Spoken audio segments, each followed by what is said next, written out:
أعوذ بالله من الشيطان الرجيم. بسم الله الرحمن الرحيم. إنا أرسلنا نوحا إلى قومه أن أنذر قومك من قبل أن يأتيهم عذاب عليم.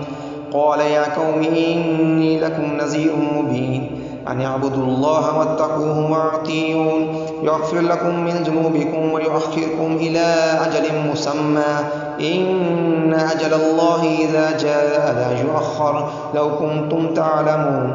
قال رب إني دعوت قومي ليلا ونهارا فلم يزدهم دعائي إلا فرارا وإني كلما دعوتهم لتغفر لهم جعلوا أصابعهم في آذانهم واستغشوا ثيابهم وأسروا واستكبروا استكبارا ثم إني دعوتهم جهارا ثم إني أعلنت لهم وأسررت لهم إسرارا فقلت استغفروا ربكم إنه كان غفارا يرسل السماء عليكم مدرارا ويمددكم بأموال وبنين ويجعل لكم جنات ويجعل لكم أنهارا ما لكم لا ترجون لله وقارا وقد خلقكم أطوارا ألم تروا كيف خلق الله 7 سماوات طباقا وجعل القمر فيهن نورا وجعل الشمس سراجا والله أنبتكم من الأرض نباتا ثم يعيدكم فيها ويخرجكم إخراجا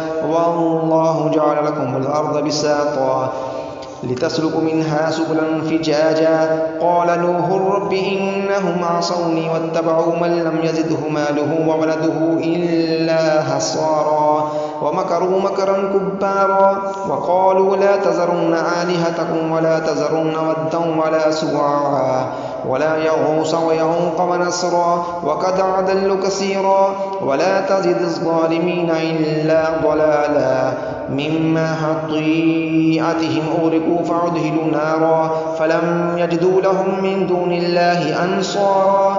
وقال نوح رب لا تذر على الأرض من الكافرين ديارا إنك إن تذرهم يضلوا عبادك ولا يلدوا إلا فاجرا كفارا. رب اغفر لي ولوالدي ولمن دخل بيتي مؤمنا وللمؤمنين والمؤمنات ولا تزد الظالمين إلا تبارا. صدق الله